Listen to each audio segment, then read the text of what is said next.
Hello everyone, आज हम 10th class के साइंस सब्जेक्ट के बोर्ड एग्ज़ाम्स के लिए कुछ इंपॉर्टेंट एमसीक्यूज़ करने वाले हैं। पहला एमसीक्यू है, sometimes the bottom of the vessel gets blackened from outside during cooking, it means that.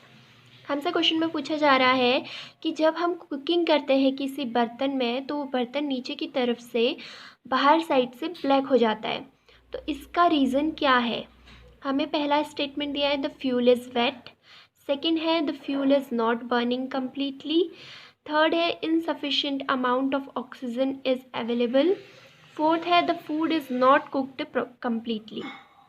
तो पहले स्टेटमेंट में कह रहा है कि जो हमने फ्यूल यूज़ किया है वो कैसा है, वेट है, यानी गीला फ्यूल है। सेकंड बोल रहा है the fuel is not burning completely, fuel completely जल नहीं रहा है।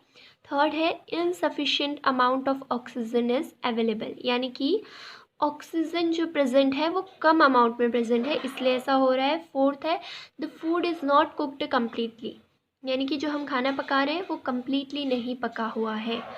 तो हमें ऑप्शंस दे रखे हैं। ऑप्शन नंबर ए है ओनली सेकंड, बी है सेकंड एंड थर्ड, सी है first second and third, D है first second third and fourth. तो आइए देखते हैं इसका आंसर क्या होगा। तो हमारा सही आंसर हो जाएगा ऑप्शन नंबर बी, यानी स्टेटमेंट सेकंड और थर्ड दोनों ही सही है। क्या होता है जब हमारा फ्यूल कम ऑक्सीजन होने की वजह से कम्प्लीटली बर्न नहीं हो पाता है, जिसकी वजह से स्मोकी फ्लेम्स बनते हैं और जिसकी वजह से क्या होता है, इनकम्प्लीट कंबशन होता है फ्यूल का, इसी वजह से हमारा बर्तन बाहर से ब्लैक हो जाता है। तो देखते हैं नेक्स्ट क्वेश्चन। हमारा नेक्स्ट क्वेश्चन है, a light ray enters from medium A to medium B as shown in figure, the refraction index of medium B relative to medium A will be. हमें एक फिगर दे रखी है जहाँ पे light रे क्या हो रही है, मीडियम ए से मीडियम बी में जा रही है। यहाँ से ये लाइट ट्रेवल होकर इस मीडियम में जा रही है। तो हमें बताना है इस रे पे क्या जो हमारा रिफ्रैक्टिव इंडेक्स होगा मीडियम बी का with respect to medium A वो कितना होगा। पहला ऑप्शन है ग्रेटर देन यूनिटी, सेकेंड है लेस देन यूनिटी, थर्ड है इक्वल टू यूनिटी, फोर्थ है जो sine I by sine R होगा वो ग्रेटर देन 1 होगा। तो देखते हैं इसका आंसर क्या होगा। अब देखिए यहाँ पे क्या हो रहा है, जब मीडियम ए से मीडियम बी में रे ऑफ लाइट जाती है तो वो क्या हो रही है, डेविएट हो रही है किधर को, नॉर्मल की तरफ। तो हमारा जो एंगल ऑफ इंसिडेंस है वो क्या होगा, ग्रेटर देन होगा एंगल ऑफ रिफ्रैक्शन से, जिस वजह से जो हमारा रिफ्रैक्टिव इंडेक्स है वो बड़ा हो जाएगा 1 से। ठीक है, तो इसलिए हमारा फर्स्ट ऑप्शन जो है वो सही हो जाएगा और फोर्थ ऑप्शन भी सही हो जाएगा, क्योंकि sine I by sine r ही हमारा क्या है, रिफ्रैक्टिव इंडेक्स है, जो कि ग्रेटर देन 1 आएगा। क्यों, क्योंकि एंगल ऑफ इंसिडेंस बड़ा है एंगल ऑफ रिफ्रैक्शन से। और जो हमारा मीडियम बी है, क्योंकि हमारी लाइट क्या हो रही है, रिफ्रैक्ट हो रही है नॉर्मल की तरफ, तो इसलिए मीडियम बी क्या होगा, ज़्यादा डेंसर होगा मीडियम ए से। तो हमारा सही आंसर हो जाएगा option number C, that is first and fourth statement is true. आइए देखते हैं नेक्स्ट क्वेश्चन। नेक्स्ट क्वेश्चन है, rays from the sun converge at a point 15 centimetre in front of a concave mirror, where should an object be placed so that the size of its image is equal to the size of its object। हमसे बोला जा रहा है कि अगर सन की race पड़ती है किसी कॉन्केव मिरर पर तो वो क्या हो रही है, कन्वर्ज हो जा रही है एक पॉइंट पे, जो कि कितना दूरी पर है, उस मिरर से 15 सेंटीमीटर दूरी पर है सामने की तरफ। तो हमें बताना है कि हमें ऑब्जेक्ट को कहाँ पर रखना चाहिए ताकि क्या हो, जो इमेज का साइज़ है और ऑब्जेक्ट का साइज़ है दोनों इक्वल हो। पहला स्टेटमेंट कहता है 15 centimetre in front of the mirror, second है 30 centimetre in front of the mirror, third है between 15 centimetre and 30 centimetre in front of the mirror, fourth है at the centre of curvature. तो हमें बताना है कौन सा सही आंसर होगा। तो आइए देखते हैं इसका क्या है सही आंसर। अब देखिए इस क्वेश्चन में क्या हो रहा है, हमारी रेज ऑफ लाइट सन से आई, तो कभी भी फार ऑब्जेक्ट से अगर रेज ऑफ लाइट आती है तो वो हमेशा पैरेलल आती है, हमारी प्रिंसिपल एक्सिस के पैरेलल आएंगी, और पैरेलल आने वाली रेज कभी भी फोकस पे जाके या तो डाइवर्ज होंगी या फिर कन्वर्ज होंगी। यहाँ पर कनकेव मिरर है तो ये कन्वर्ज हो रही है फोकस पे, और हमें दे रखा था कि 15 सेंटीमीटर के पॉइंट पर वो फोकस होंगी। तो इसका मतलब हमारा फोकल पॉइंट 15 सेंटीमीटर की दूरी पे होगा।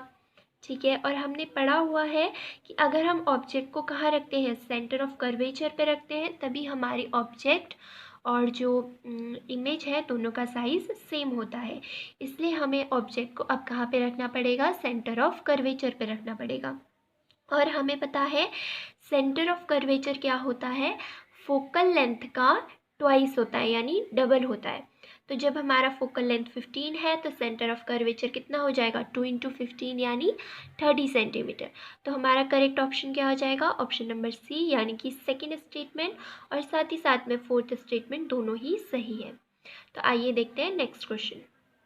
नेक्स्ट क्वेश्चन दिया हुआ है, magnification produced by a rear view mirror fitted in vehicles, यानी कि जो हमारा रेयर व्यू मिरर लगा होता है व्हीकल्स में, व्हीकल्स के किनारों पर मिरर लगे हुए थे ना, जिससे हम पीछे के जो व्हीकल्स आ रहे हैं उनको देख पाते हैं।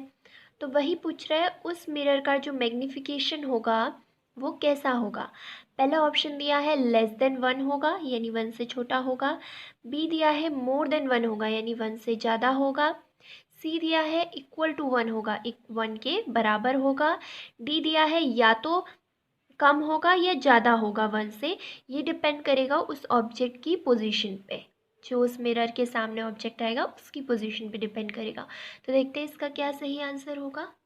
तो हमने पढ़ा हुआ है कि हमारा जो रेयर व्यू मिरर होता है वो क्या होता है, कन्वेक्स मिरर होता है। और हमें पता है कन्वेक्स मिरर का काम क्या है, हमेशा डिमिनिश्ड इमेज बनाना, यानी हमेशा छोटी इमेज बनाना। जब वो ऑब्जेक्ट की छोटी इमेज बनाएगा तभी तो हमें वाइड व्यू मिलेगा ना चीज़ों का, ज़्यादा चीज़ों को छोटे से स्पेस में देख पाएंगे। इससे इसका मैग्नीफिकेशन हमेशा क्या होगा, लेस देन 1 होगा। तो हमारा करेक्ट आंसर हो गया ऑप्शन नंबर ए। तो आइए देखते हैं next question. When light rays enter the eye, most of the refraction occurs at the, हमसे बोल रहा है जब हमारी लाइट रेस क्या होती है आईज पे एंटर करती है तो सबसे ज़्यादा सबसे ज़्यादा रिफ्रैक्शन आई के कौन से पार्ट में होता है। पहला ऑप्शन है क्रिस्टलाइन लेंसेज पे, सेकंड है outer surface of cornea, cornea के बाहरी हिस्से पे, थर्ड है आइरिस पे, फोर्थ है पिपल पे। तो देखते हैं इसका क्या सही आंसर है। हमारा सही आंसर होगा ऑप्शन नंबर बी, क्योंकि लाइट रेस सबसे ज़्यादा रिफ्रैक्शन लाइट रेस का कहाँ पर होता है, कॉर्निया के बाहर वाले सरफेस पर होता है, और जो कि क्या है एक मेम्ब्रेन होती है, थिन मेम्ब्रेन जो कि ट्रांसपेरेंट होती है हमारी आई बॉल्स के बाहर, वहीं पर सबसे ज़्यादा रिफ्रैक्शन ऑफ लाइट होता है। तो देखते हैं नेक्स्ट क्वेश्चन। नेक्स्ट क्वेश्चन दिया गया है parallel raise from the top of a distance tree incident on a concave mirror form an image on the screen. क्या हो रहा है कि पैरेलल रेज आ रही है कहाँ से, एक ट्री जो कि दूराई पे रखा गया है, डिस्टेंस पे रखा गया है, उसकी टॉप से पैरेलल रेज आ रही है। किस पे इंसिडेंट हो रही है, कनकेव मिरर पे इंसिडेंट हो रही है, फिर एक इमेज बन रही है स्क्रीन पर। तो हमें बताना है इन चारों में से कौन सा ऑप्शन सही होगा। पहले ऑप्शन में क्या हो रहा है, रेज आई और स्क्रीन पर फोकस हुई और हमारी इरेक्ट इमेज बनी है, ठीक है। सेकंड में क्या हो रहा है, हमारी कुछ टेढ़ी सी इमेज बनी हुई है हॉरिजॉन्टल। थर्ड में क्या हो रहा है, वर्टिकली अपोजिट इमेज बनी हुई है, ठीक है। तो ये कैसी होगी, हमारे ऑब्जेक्ट के ठीक अपोजिट इमेज बन रही है।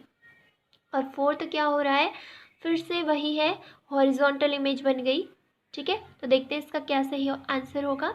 इसका सही आंसर है ऑप्शन नंबर सी। और सी कैसे सही आंसर है, क्योंकि हमें पता है जो हमारी इमेज बनती है कनकेव मिरर से वो कैसी होती है, एक शार्प इमेज होती है और इन्वर्टेड यानी उल्टी इमेज होगी। अब पेड़ तो कभी उल्टा हो नहीं सकता, पेड़ उल्टा ही रहेगा तो उसकी उल्टी इमेज बनेगी, और उल्टी इमेज सिर्फ और सिर्फ ऑप्शन नंबर सी पे बन रही है, ठीक है। तो हमारा सही आंसर ऑप्शन नंबर सी हो जाएगा। आइए देखते हैं नेक्स्ट क्वेश्चन।